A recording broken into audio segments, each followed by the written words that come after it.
No, no buzz. Just Bees Book Club. I reread Cujo. I read Cujo for the first time actually 2020 uh, on recommendation of a coworker um, who's blonde.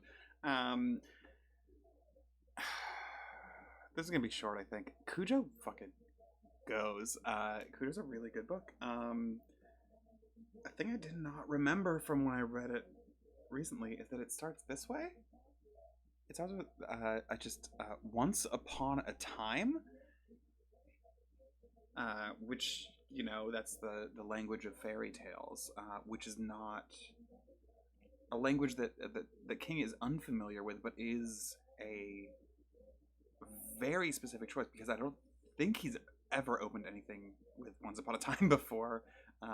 He's much more of a it was a dark and stormy night kind of a trope author. Um, and when I say this book is good, I don't mean that it's a good read, but I did read it in a day. Basically, I started it. I got about like 15 pages in. This is in this little mass market edition that I have. This cover also wild. I don't know. I don't know who. It's a Signet paperback, Signet mass market. Signet's generally decent as far as like old sci-fi goes. Wondering if I can just really quickly find out. Um, Looking at the copyright page, I'm not seeing any indication of who did this cover. Yeah, not seeing it. It's a very particular cover. I do not associate with this book.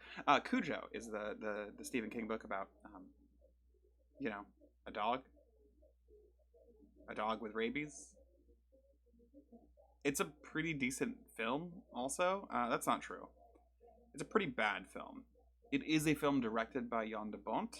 I have no idea if I'm pronouncing that even close to correctly, but Jan de Bont is a person who was involved in film in the 90s and 2000s. Like maybe still active. I don't know. I didn't look any of this shit up. I just know that Jan de Bont was a cinematographer for Cujo, and when I was watching this is again also years ago, when I was watching the opening shots of Cujo, I was like, damn, the cinematographer here is kind of dope, because it's a lot of like probably helicopter shots of just a giant Saint Bernard running through a field, and I was like, this is dope and pretty. This is well shot. There are just good lines happening, and it's also just like good landscape and good tracking of movement between shots. And then this is the opening credits crawl that I'm talking about, which is like my favorite part of this movie. I think it's genuinely beautiful. I saw that the cinematographer was Jan de Bont, and I was like, oh, the guy who directed fucking The Haunting, 1999's The Haunting, the most horny bisexual Catherine Zeta-Jones movie of all time, that has famously bad, which is wrong, but famously bad CGI of a big old face coming out of a wall. That movie rules. That movie rules. He did the cinematography for the Cujo adaptation, and I think he did a pretty fantastic job. The movie fails in many other ways. It drags. It actually drags in a way that this book, I think, doesn't, which is weird because it does cut out a lot of the things that you should cut out from this book.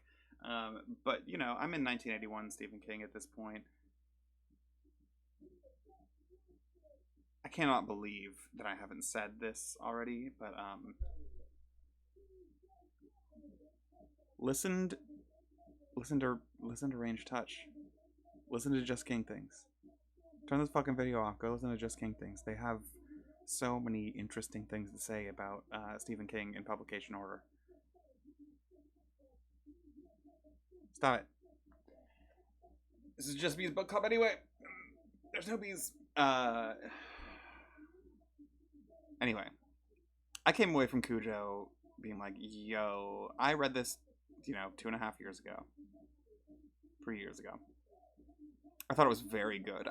The thing that got me to read it was aforementioned coworker was like, hey, in Cujo they like have like extensive moments where Cujo is the point of view character. Sort of very broadly paraphrasing here. And when I read it, then I was like, oh, it seemed, yeah, that is true, but it's like not as much as I would have wanted. Rereading it, I was like, oh, it was actually more than I remembered.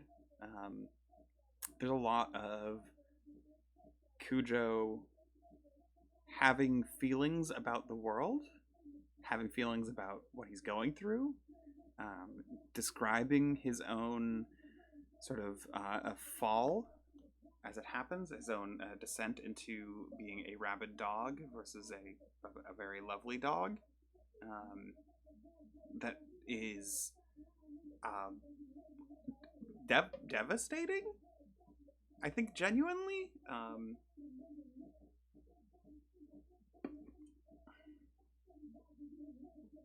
wow! I don't think I looked at the back of this paperback. That's a photo of Stephen King. Um, this book is hard. I think I have not read or seen Pet Cemetery at this point. I think that is maybe the other one that people talk about as like the hardest Stephen King book to read in terms of just like themes and writing. This book pulls zero punches. It ends in an extremely devastating way. It really sort of slowly engages with pain in a way that I think is especially impressive, wonderful. I don't know. It also has a subplot about winning the lottery, and it has a subplot about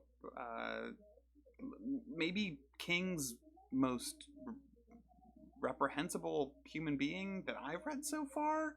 For context, I've read the Dark Tower series like 3 times through, but none of them at all recently, and now I'm doing it in publication order, so I've got, the fucking President from the Dead Zone in my head. I've got who has been truly. I mean, that's not true. I mean, the main character from Rage is the most reprehensible thing of all time. Also, the main character from Road Work sucks a bunch of shit, like sort of cosmically speaking. But like Steve Kemp, the tennis instructor, who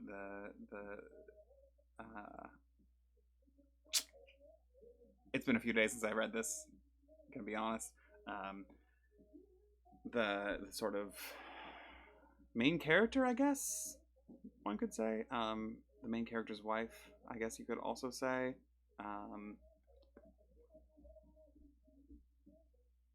No, Camber is one. No.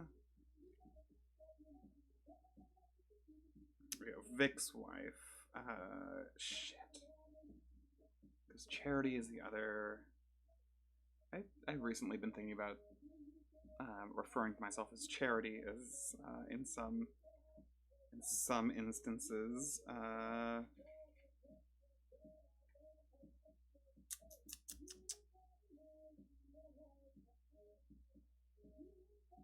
Where Charity Camber is the wife of the person who is married to Joe Camber, who are the owners of Cujo, alongside with their son. Damn it. Can't find it. That's fine. Kemp is